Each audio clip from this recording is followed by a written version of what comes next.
You for listening to Geo with Shukuru.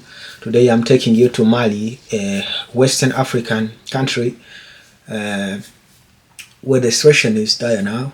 There is a group, a rebellion group, jihadists linked to Al Qaeda, which is blockading the country.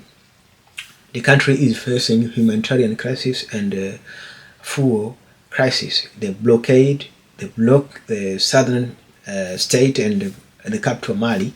So the country is descending into crisis. Here is the report of what is going on in Mali.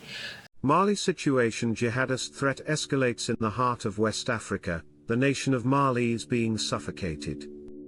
Jihadist groups are systematically choking the country by blockading vital routes for fuel and food, crippling the capital, Bamako. For millions, life is grinding to a halt amid spreading blackouts and fuel shortages. This isn't just a local crisis. It's the fallout from a decade of failed international policy, a state that's fracturing, and a forgotten war that now threatens to swallow the entire region. The world seems to have turned its back on Mali, leaving a weakened army to fight a losing battle against ruthless extremist groups, pushing the nation to the brink of collapse. So how did it get this bad? The roots of today's catastrophe stretch back to 2012, when a Tuareg separatist rebellion in the north was hijacked by jihadists linked to Al Qaeda. This created a massive safe haven for extremists. In response, France launched a military intervention in 2013, which was followed by a large UN peacekeeping mission. But the jihadists weren't defeated, they just melted into the desert to regroup.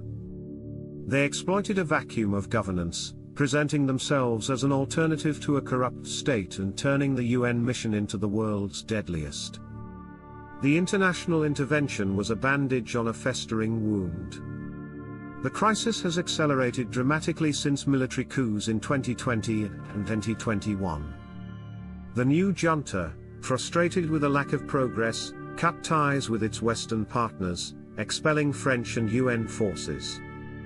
To fill the void, they invited Russia's notorious Wagner Group mercenaries, now rebranded as the Africa Corps. The results have been disastrous. The departure of UN troops created a massive security vacuum that jihadist groups, mainly the Al Qaeda-affiliated JIM, have aggressively exploited. They now wage economic warfare, blockading key highways to strangle the capital and prove the state is powerless. Far from solving the problem, the turn to Russian forces has coincided with an explosion of violence and made things much worse.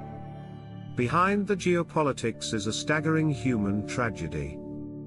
According to the UN, 6.4 million people in Mali need humanitarian assistance in 2025. Over 400,000 have been forced from their homes.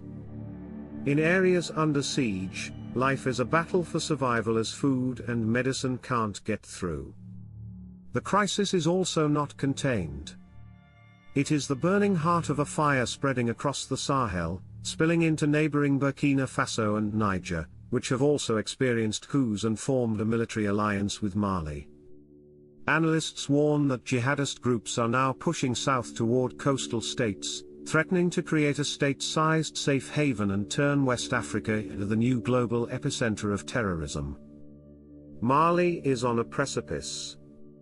The junta's promise of sovereignty has led to deeper isolation, and a security situation that is worse than ever. The partnership with Russia's Africa Corps has failed to turn the tide.